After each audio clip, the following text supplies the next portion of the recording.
Welcome to the All In Podcast, the show that explores how the top real estate entrepreneurs have gone all in on their businesses. I'm your host, David Morse, with my co-host, Joe Quattrucci, and I invite you to come along with us as we explore the stories of the most elite professionals in the game today to learn how they went all in and how you and I can do the same. So I just have to ask, are you all in?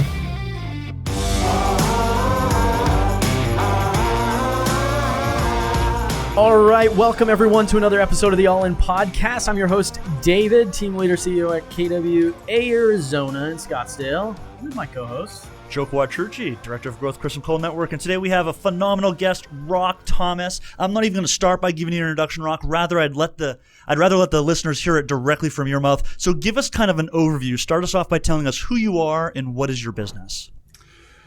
Okay, well, I grew up in Canada. I worked very hard for many years on a farm, and then I extrapolated that into traveling around the world, working hard as well. Anywhere from driving a taxi in Australia to modeling in Thailand to owning a restaurant in Montreal, bankrupting it, tobacco picking in Southern Ontario, door knocking, selling heat pumps, selling cameras on the phone, washing window, I mean, you name it, working McDonald's. Pretty much if it's a job, I've done it. Working on movie sets with Patrick Dempsey, working in the airlines as a flight attendant, then running the department after 9 months. That is quite the diverse background. Yeah. I want to see your LinkedIn profile. And the list goes on. And the reason is simple, is that we are, our programming. And my programming was from my father is, life is difficult. You're going to work hard and you're going to have to work hard. So you might as well work hard now. And from the age of 8.5, I started, working. So it became just who I am. And I thought you had to work hard your whole life because that's what I was taught until I met a mentor at 29, 30 years old. And he taught me you could work smart. And so he took me from physical labor into the real estate industry. And I started as a realtor when I was around 30. And I was bad to start with. One sale my first year. I was a secret agent. I didn't know what I was doing. I was afraid of my own shadow, quite frankly. When you work with goats and 2x4s most of your life, and then you go work with people, I had this kind of false profit thing going. How could I make $5,000, $6,000, $7,000 just doing paperwork? Certainly I had to, build something, which was the way I was programmed. But I started to change with mentoring. And mentoring to me is you find somebody that you admire and respect, and somebody that can course correct you on a very short-term feedback basis. So every day I could tell him my wins, I could tell him my struggles, and he would say, yeah, that's normal, keep it up, you're fine. Yes, 100 no's, that's just the beginning, and so on and so forth. So it kept me moving forward, and I went to 32 sales the next year, then on to 45, then on to 65, and then on to 99, and then he sold me the company. Wow. And it was a RE/MAX office with 94 agents. Within 4 years, I took it to 275 agents, from 300 million to over $1 billion in sales, which is not a ton today, but you guys are too young to know this, but back then it was a big deal, right? Sure, yeah. The average... Hey, I still think it's a pretty big deal. Yeah. So take it back 30 years, then it's a really big deal. And the fact that the average office or market center was more like 20 people. Wow. And I had 275. In fact, I actually taught a course that I called Real Estate Mastery, 1 day a week for, how many weeks is bold? 8? For 7 weeks. Yeah, for 8 weeks, 1 day a week, I called it Real Estate Mastery. And it was basically bold before I knew bold even existed. And all the mindset pieces that I learned a little bit from Tony Robbins, different things. And everybody's successes skyrocketed. So then the brokers from other offices started literally knocking on our door saying, hey, can we sit down and talk to you? My friend John made $80,000 for the last 9 years. Now he's at 140. I want to eat your cooking. So that's how we grew. And then I got a little bit bored. So I sold the company, started teaching and writing books and coaching. And 6 years after I sold it, the girl defaulted on the balance of sale. I sold it to her for $4 million. She still owed me $2.6 million when she declared bankruptcy, and we settled for $800,000 out of court, so I lost $1.8 million. Wow. And that kind of pissed me off a little bit. So I took the assets, the desks and the computers, and I opened up a Keller Williams. And so now I've been operating in Keller Williams for 6 years, and we have had some ups and downs, quite frankly. Up in Canada, the model worked, and then it didn't work, and I went through a couple, team leaders that some are good, some are not able to sustain the growth. And now I have a great one, and we're on the right path. And that's the short version. Really, really unique and interesting story. And I want to just circle back to the time where you're 29, 30 years old. And up until that point, it sounds like you've worked dozens of a variety of different jobs. And what I heard you say was, we are our programming. And you met this one particular mentor, and then I'm sure, follow-on mentors who really kind of helped change your mindset around what work is and how to work smarter instead of harder. Talk to us a little bit more about that journey that when you're 29, 30, 31 years old, going from working, with your hands mostly to now working with your brains. What did that journey feel like? What did it look like? How did this person so directly impact the way that you thought? Yeah, great question. I think we spend most of our life trying to cover up the fact that we're not enough. We all have different strategies. Some of us get tattoos and join a gang. Some of us, work out really hard in the gym. Some of us are the top salesperson. Some of us are really funny. We have a different way of doing it. And for me, I grew up in an environment, the youngest of 7 kids, and I got the hand-me-downs, the leftovers. So by my environment, I never felt like I mattered. And then whenever I did chores, I would show it to my father, and he would almost always say, the biggest fear we all have, he would say, is that's not good enough. Do it again. Do it better. And then a bunch of other things like, you're not very bright, or how could somebody do something like that? All these things to undermine my self-esteem. But somehow I managed to keep on fighting through that. But when I met this other mentor, he looked at me and he basically said what I wanted to hear from my father. He said, you've got a great work ethic. You're really coachable. And I can turn you into a superstar. And I literally remember looking over my shoulder like this and going like, are you talking to me? And yeah, I'm talking to you. Because until you have somebody that really believes in you, we often doubt ourselves. And you just look at anybody, Tiger Woods, his father believed in him and was there. Serena Williams, same thing. Most people have had somebody pour into them. And you as leaders of a market center, et cetera, and coaches, you know that the thing you have to do is keep on affirming to people, you got this. You can do it. And that's what he did for me. And he did it in a myriad of ways. And I had another person contribute. So my brother called me pizza face when I was growing up because I had so much acne. And it made him feel better, of course. He was shorter than me, so he had to do something to feel better than me. And for the longest time, I felt really ugly. I'd look in the mirror and I would say, you got another pimple, oh my God. I would pretend I was sick and not go to school and things like that. And then my grades started to fall and I started to spiral backwards. The same thing happens to salespeople is, they don't have a good month. They look at their calling, they're not doing well, and they spiral backwards. But take a salesperson who just had 3 or 4 sales, they're on top of the world, they get on their phone and the magic keeps on happening. So for me, up until my 20s, which is really 15 or 18 years, I was telling myself hundreds of thousands of times, I'm ugly, I don't belong, you're stupid, and all of those things. And I say to people, everybody has a pizza face. They have their own pizza face. I'm too short, I'm too tall, I don't speak enough languages, I'm not good with people, I'm introverted, I hate technology, I hate social, whatever. Everybody has a pizza face. So my programmer came along and he goes, when he understood who I was, he says, we're going to change your pizza face to something else. And what I want you to do is I want you to imagine a role model, because you right now have a negative identity. We're going to create a positive one. So he asked me a bunch of questions and we both agreed that Clint Eastwood would be somebody that we could agree upon. And so he goes, how do you describe Clint Eastwood in your mind? Like, what do you see? And I go, well, I chose Clint Eastwood because Tom Cruise, even though I think he's really cool, he's too pretty. Right? It's kind of like you two. You guys are like pretty, fit, and you get the nice hair and the good skin and all that. and great smiles. And I didn't feel like I was that person, but Clint Eastwood, I felt a little bit more like a farm guy, ruggedly. I really did. So I came up with this term, ruggedly handsome. He says, say that again. And I had a big smile on my face and I said it. And he goes, that's it. You change pizza face to ruggedly handsome. And every time I said it, I smiled. And he goes, you see, that's it. That's all you do. And I go, what do you mean? He goes, well, you've got hundreds of thousands of recordings of pizza face in your database, right? In your computer, your mind. Is now we need to record another 100,000 to drown those out.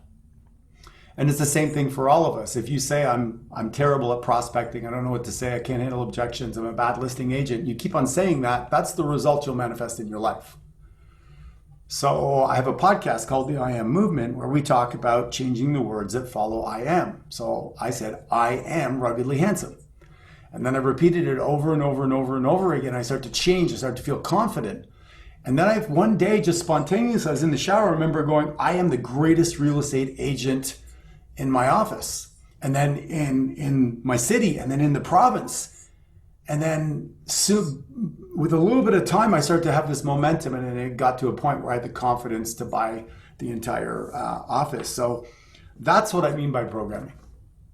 I mean, the power of mindset. From a guy who has no self-confidence, no self-esteem, and you used an interesting phrase. You said, my programmer. And I don't know if people picked up on that, but you're referring to this mentor of yours. And I've never considered myself to be a programmer, quote unquote, but the way that you just described that to me, I'm now realizing I am a programmer for all the people that I talk to. Whether I'm giving them praise and pats on the back, or whether I'm helping contribute to their own negative thoughts, whatever it is that I'm saying to them in these interactions, I'm programming them one way or the other. 100%. 100%. And so it always goes back to, I feel like we have this conversation so much, Joe. It goes back to who are the people in your life that are feeding into that identity. That was the other word that you used, that identity. And, why don't some people, I don't even know what I'm asking because this is really powerful, except to say, how does someone discover when they're, what it is they're telling themselves that's feeding into this? Because I also tell people, no one talks to you more than you talk to you. But I think it's hard to discern on your own, what it is, what is my pizza face? What am I? Because I've been for 18, 20, 25, 30 years, I say that to myself. And I don't even realize that I do it. So can you give us some action steps?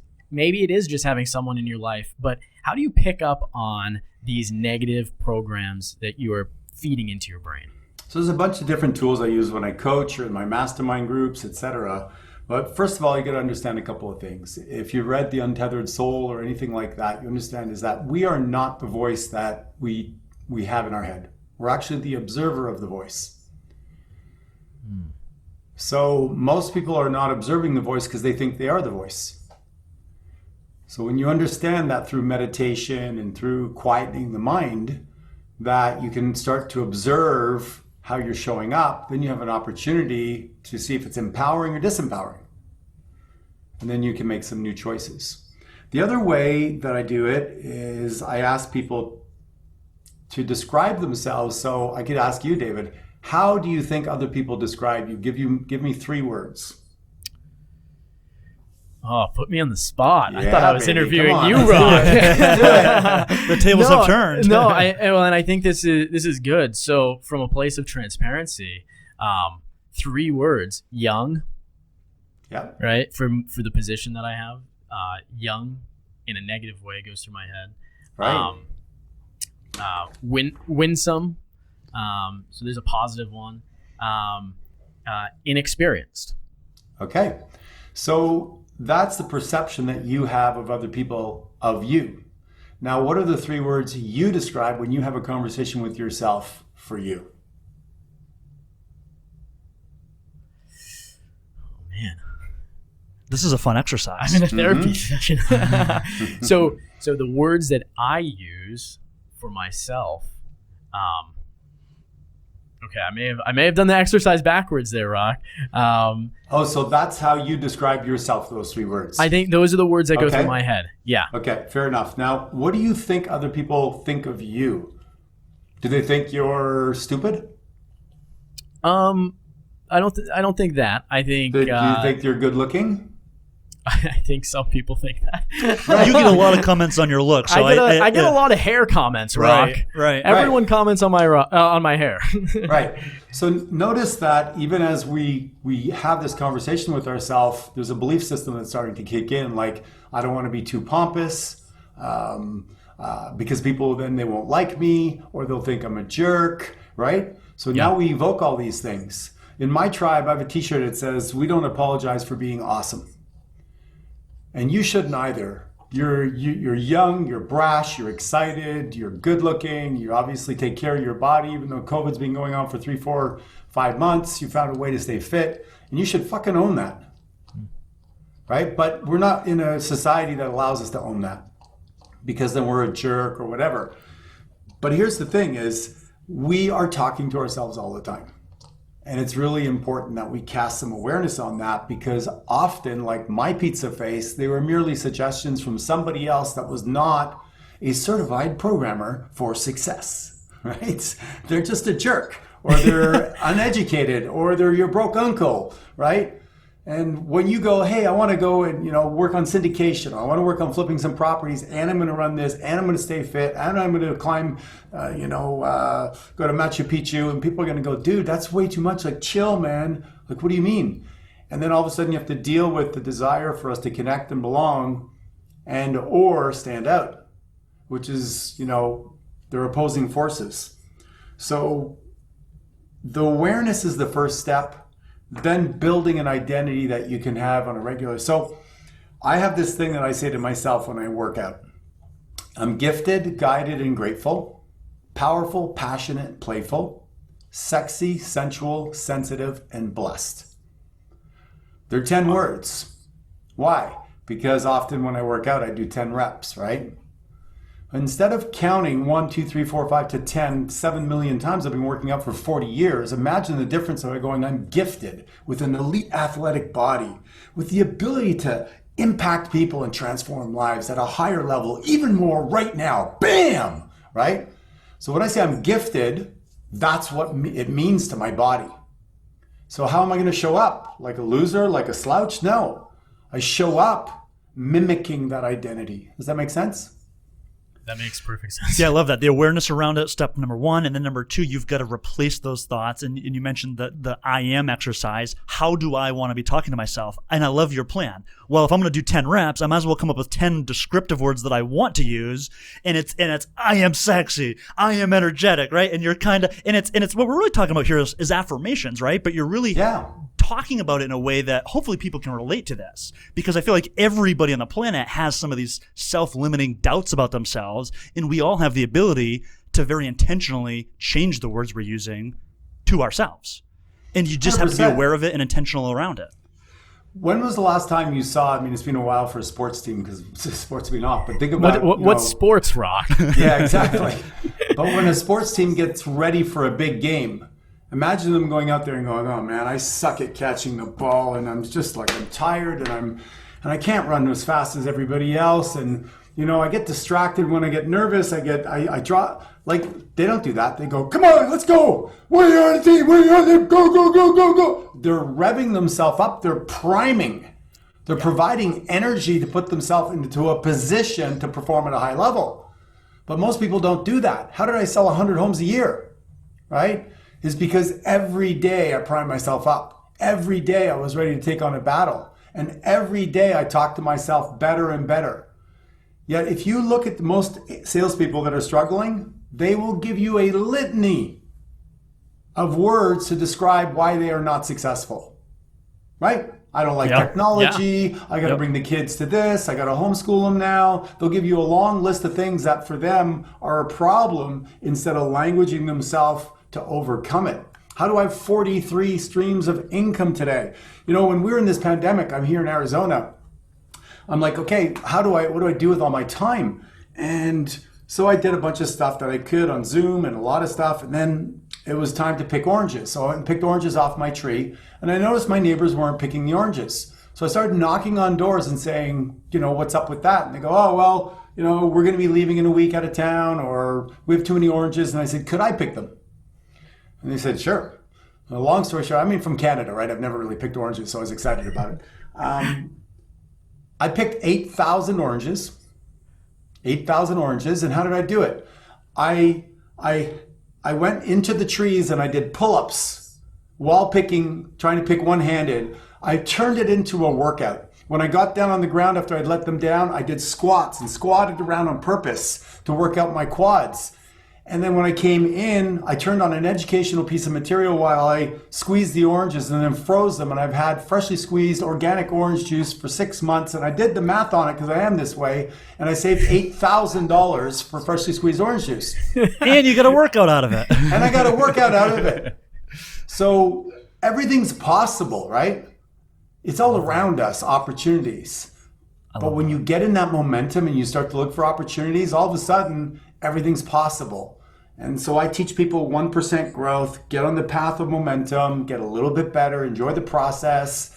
And before you know it, you'll have one more stream of income, then another one, and then another one. Rock, you mentioned getting yourself into a certain state and a certain mindset to prime yourself for the day.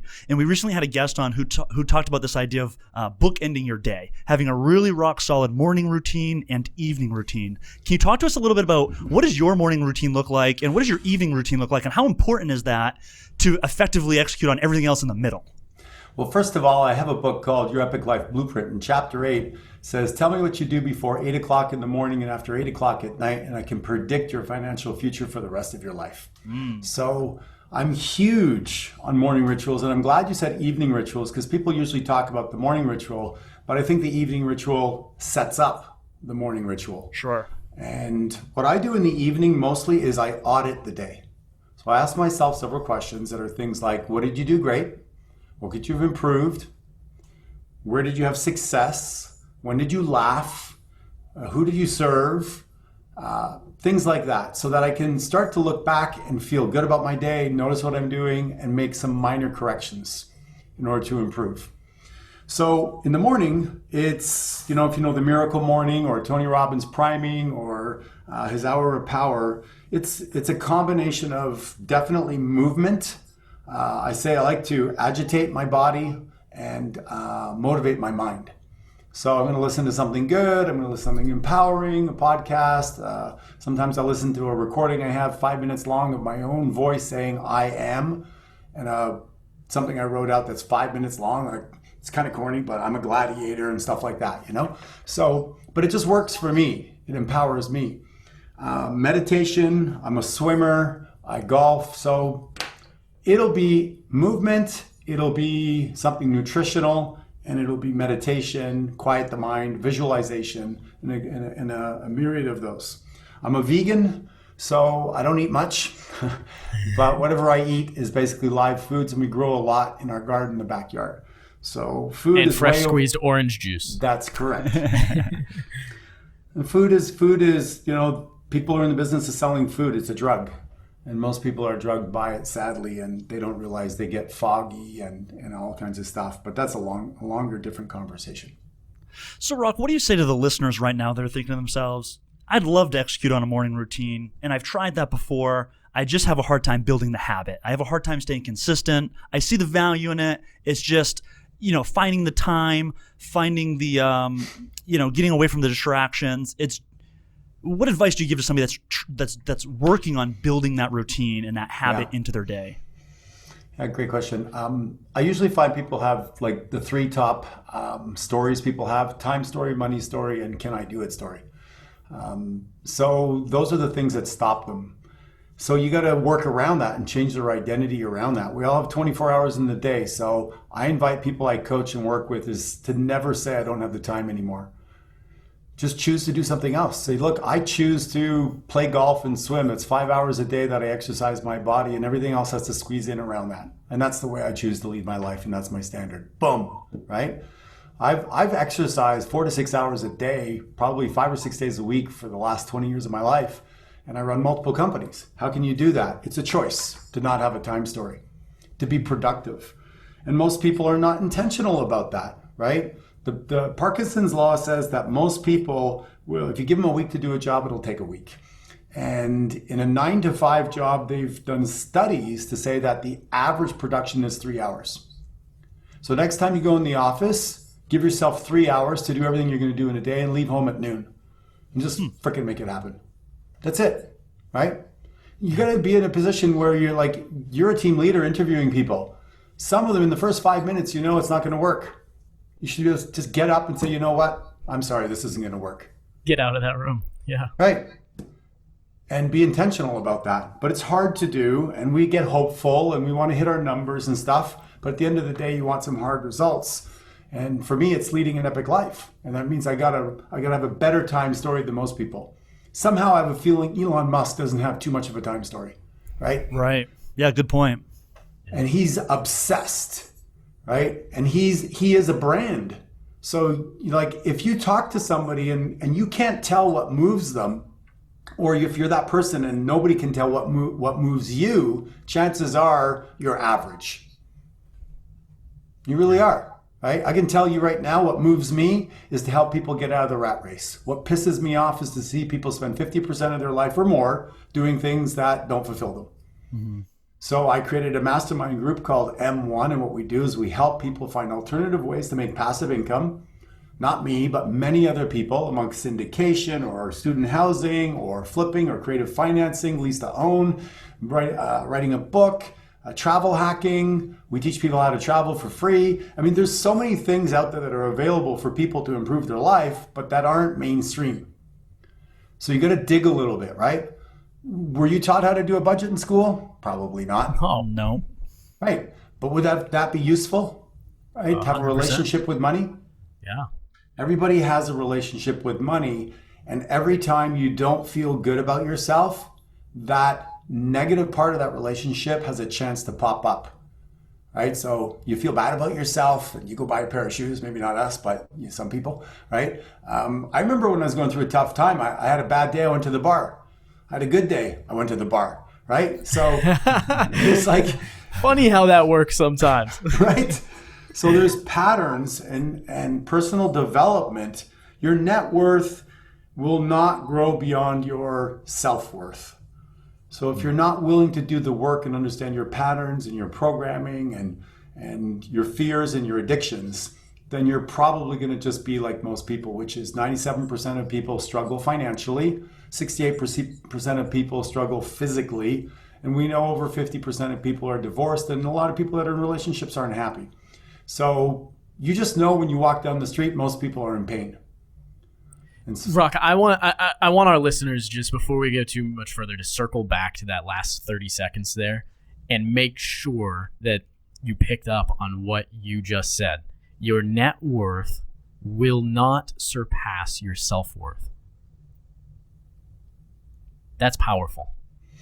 Yeah, so the most important thing is personal development. You guys know this, and that's why you have your podcast and why you're part of Keller Williams and around, surrounded by people that are learning-based people.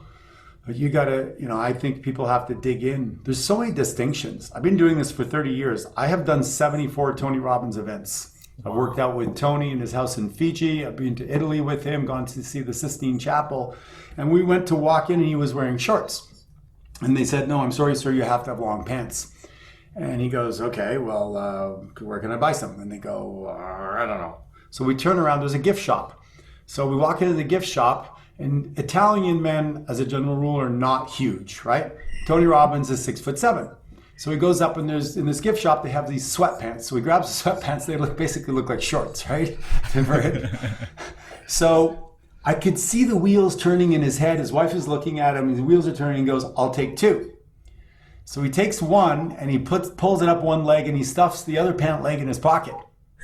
And he takes the other one, stuffs the other pant leg in the pocket of his shorts. His skin is completely covered. He's legit. He can go in. And this is the epitome of make it happen no matter what. When you're committed and creative, there's always a way. And I've never forgot that. There's always a way. For winners, it's a matter of where is the path? I don't see the path. I know there's a path. Where is it? For struggling people, they go, is there a path? And if it is, it's probably really hard to get there. I don't know if I want to work on it. They focus on the pain and the problem instead of the outcome and the reward. So psychology is so important. Yeah, and I've heard Tony say before, it's not a lack of resources, it's a matter of resourcefulness. And that goes right along with what you're saying. There's always a way. And what's interesting about what you just said is, if you think about the two different ways people think, it's only a change in a couple of small words. Can I do this? How can I do this? Adding one, it's such a big difference. No wonder you're a coach.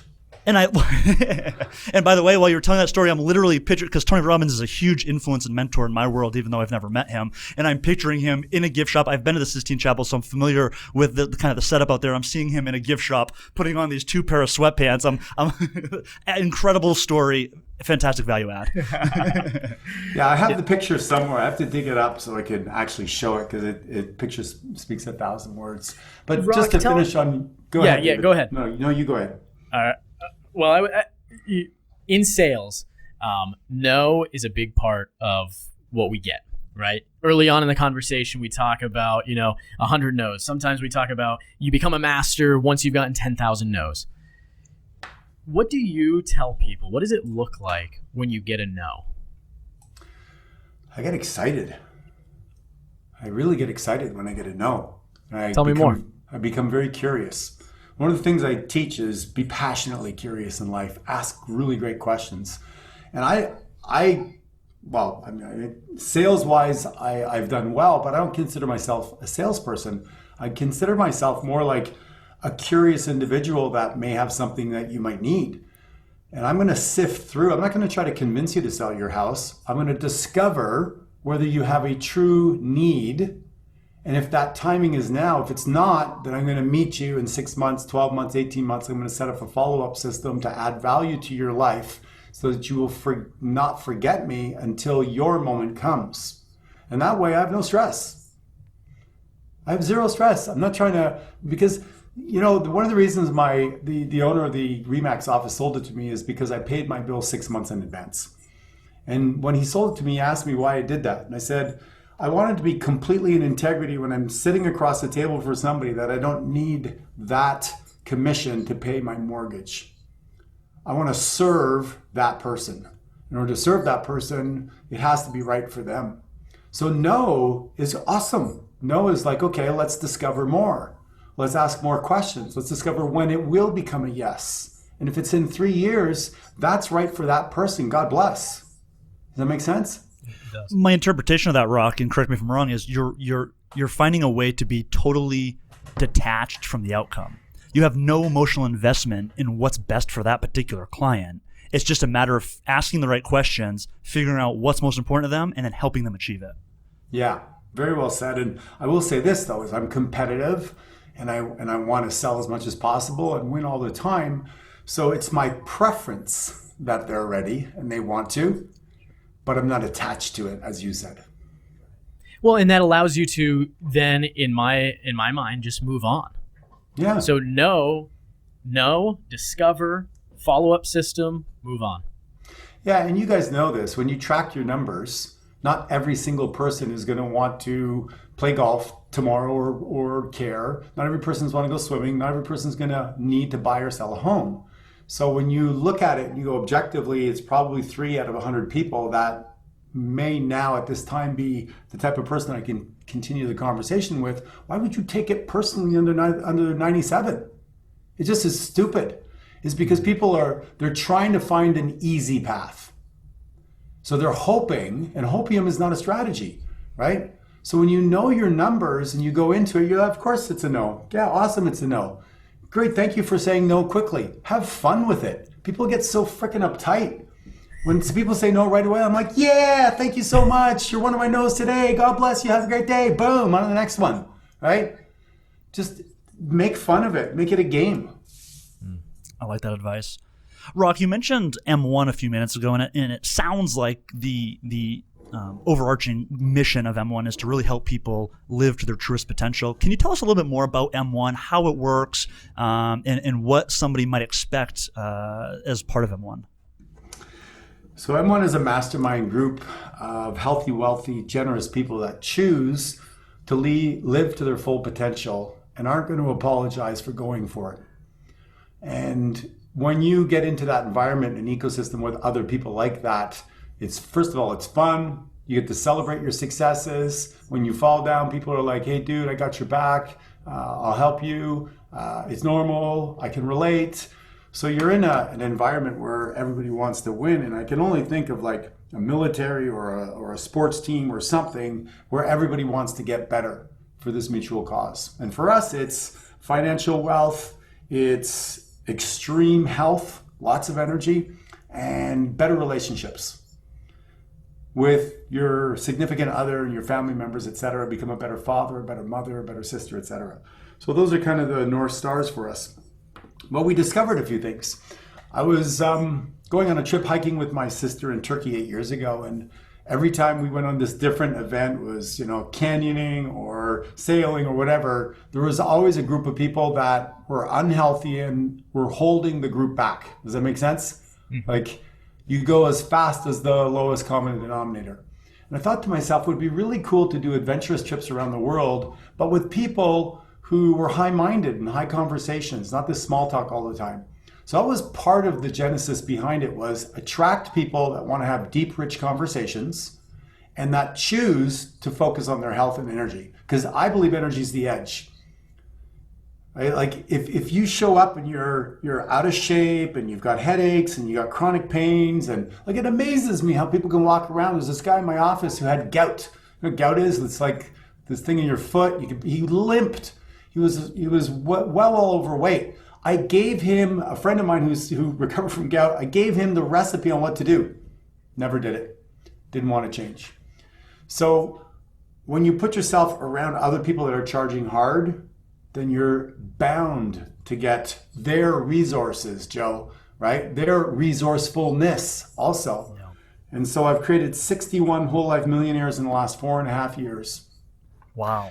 And these are people that have done it in various different ways. I've had people come in at minus 30,000 in net worth and 18 months later be a millionaire. I had a guy come in at 300,000 and we helped him take his company public through some of the contacts we had. He's worth 3.5 million. So wow. It just depends on what you want to do, but proximity is power, and you are ultimately the sum of the 5 people you hang out with. So why not be intentional about it? That's incredible. And those results obviously speak for themselves. So all right, you mentioned 43 streams of income. Our listeners will kill us if we don't talk about streams of income, right? Because so many people that listen to this podcast, they're in real estate for freedom and flexibility. They come to me and they're like, David, I'm in this. I want to sell houses. I want to work with buyers, but I want to invest in real estate and I want to do this. And then 6 months later, they're in my office saying, oh, I want to do this now. And there's like this squirrel syndrome. Talk to us about streams of income, because I imagine being you and the people that come into contact with you, a lot of people hit you up and they're like, Rock, mentor me. I want 43 streams of income. Talk to us a little bit about that. Well, it's a relative term because one of the streams is oranges. But if you think about it, if I truly saved $8,000 from groceries and I'm taxed at 50% in Canada, that means that I actually made $12,000 worth of grocery bills in saving $8,000. But people generally don't focus on things that way, so they take it for granted. But I know where you're going with this. So Keller Williams, I own 2 Keller Williams. So I have a dividend from that. I have profit share from recruiting people. I have a team within the office. I have a flipping team or a small organization that flips. I have student housing. I own about 30 doors. So I have a bunch of real estate, commercial and residential, and in the States and Canada. I have about probably 10 or 12 different people that I really like and I believe in their product that I promote through an affiliate program. So I have one of my guys who came into M1. He was a CPA and he had a sick child and his family rotated to take care of him. And we taught him how to do Airbnb. And we do this thing where we teach people about their gifts, because most people never really truly understand what lights them up. And he discovered that through this assessment we did, that he had the gift of teaching. So he went on to acquire a few Airbnbs. He has 28 doors now. He bought a hotel and he now teaches online. If you research the Airbnb guy, you will find Mike Sjogren, and He now has hundreds of students. He charges $6,000 for his course. And 2.5 years ago when I met him, he was making $110,000 as a CPA looking at a gyprock wall every day.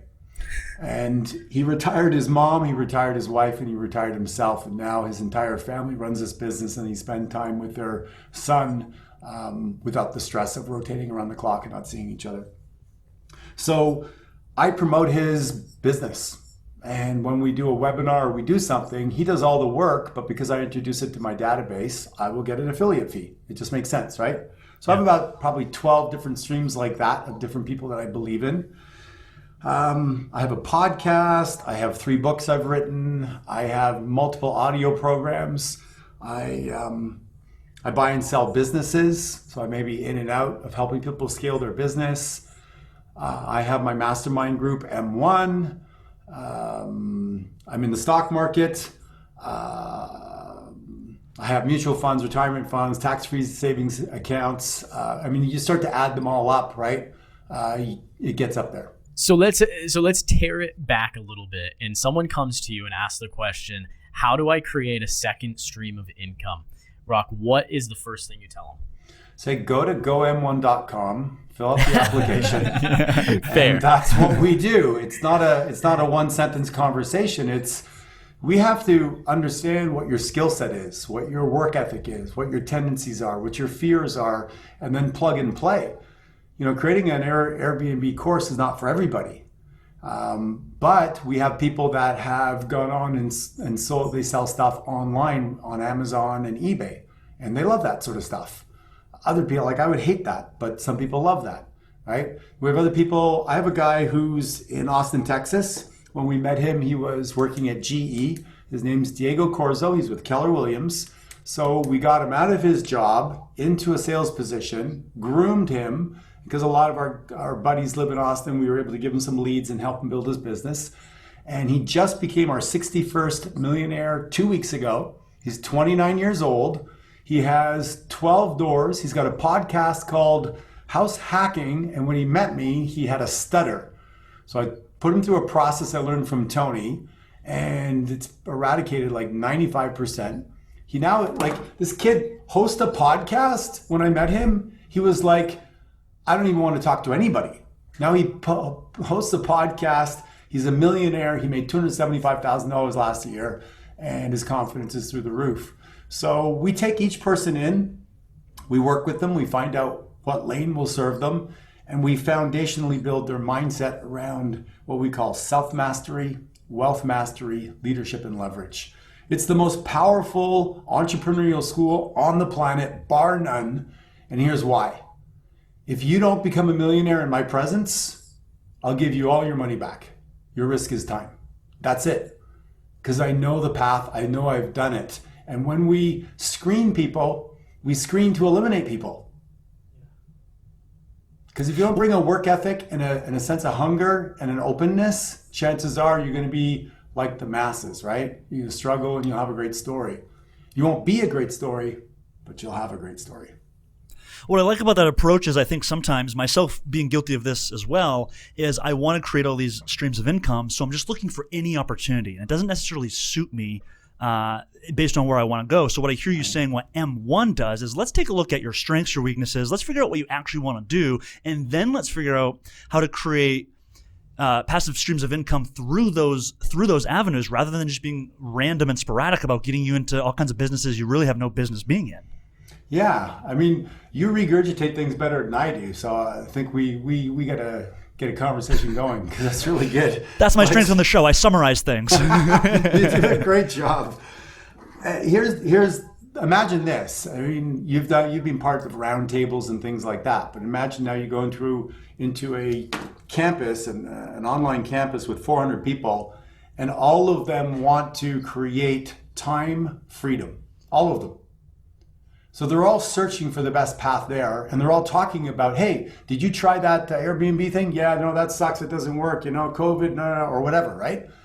But when you start to talk to people and you're like, hey, that syndication thing, oh, you should talk to Andrew Cushman. He's been doing it for seven years. He's got 2,000 doors, and he's freaking learned so much. Why don't you go have a talk with him?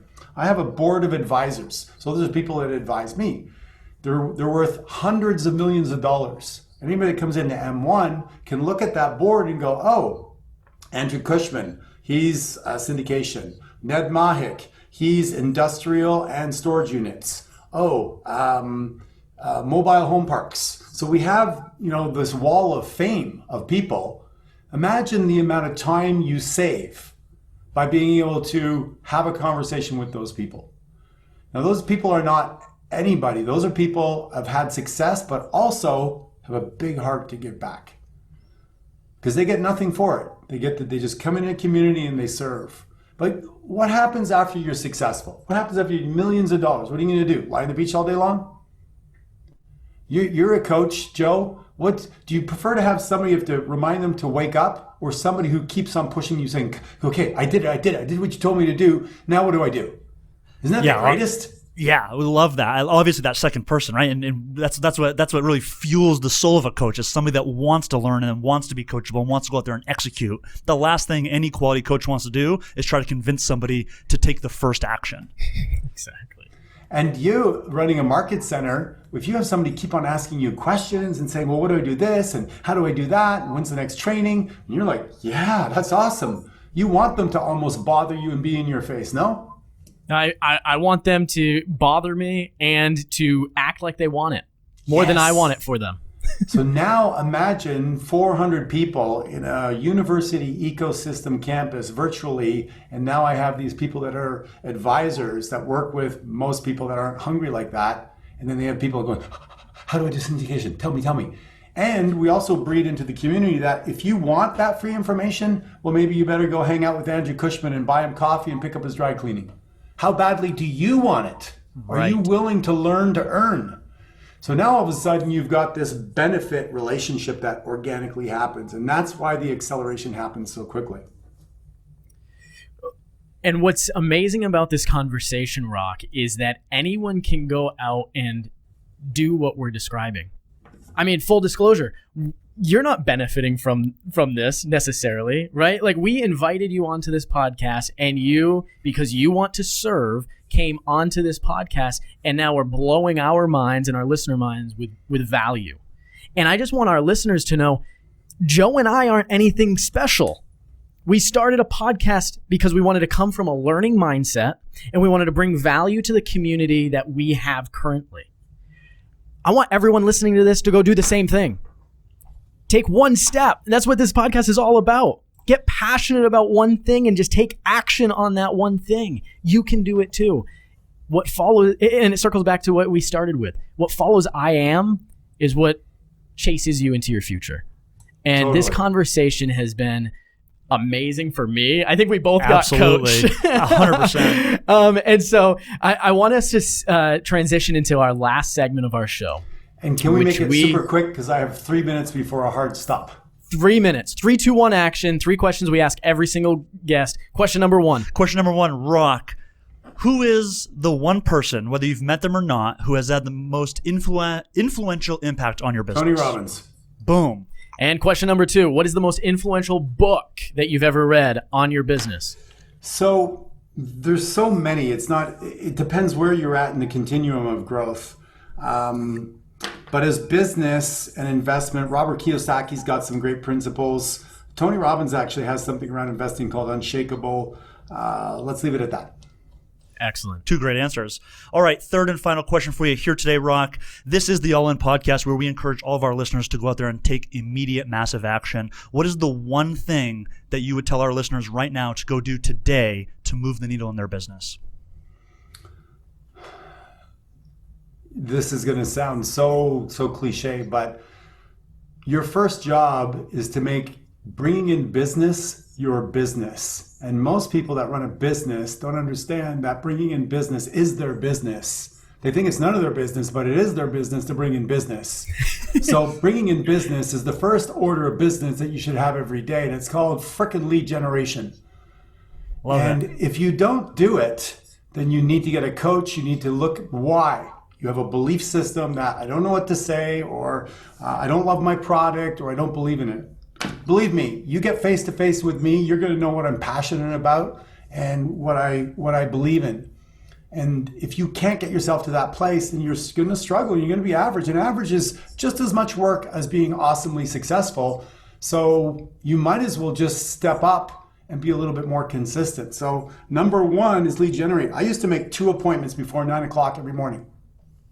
When I was an agent and I called expires, I called at 7 a.m. People say, you can't call at 7 a.m., man. You're going to piss people off. I go, no, I'm not going to piss them off. I'm going to wake them up. And when I wake them up, I'm going to remind them that if I'm up at 7 o'clock, how many other agents are calling you at 7 o'clock? None of them. I will stop at nothing to sell your property. Now, should I come over this morning while you're getting the kids ready, or after when you come home from school and you're making dinner? Which would you prefer, right? So you got to be passionate. You got to have energy. You lead, freaking generate. That's it. I love it. Dude, Rock, so much value through this entire conversation. Before you sign off, where is the one place our listeners can go to find more of your content? rockthomas.com and all social media. rockthomas.com. Dude, thank you so much. We are going to be in your world more. I can guarantee you that. And thank you for your time. Really appreciate you. We'll be in touch. Guys, thanks so much for listening to another episode of the All In Podcast. Go play All In. Boom. Awesome. Rock, that was amazing. Thank you so much. That was great. Incredible You guys are We will be stellar. in touch. I know you need to run. We'll be in touch with some marketing materials, everything like that, and we'll definitely continue this conversation. You guys are close by. Do you golf? I suck at it, and I love it. We've agreed we're going to start golfing a lot more. All right, here's the thing. I am a tremendously successful golfer. Now, when I lose 20 balls, you can't say anything about it. Let's make that happen for sure, Rock. Let's definitely get that on the schedule. All right, we'll sometime. circle back I would and love talk. that. All right. I would love that. Cheers. We've got the round and cart. Thanks so much. Yeah. Cheers. Bye. Bye. Hey guys, thanks for listening to this episode of the All In Podcast. We want to invite you to find all of today's resources from our show page at aipodcast.co. We also ask that you take just 1 minute to leave us a review on iTunes or wherever you get your podcast. This is how we grow and how we're able to bring you the best content each and every week. Now go play all in.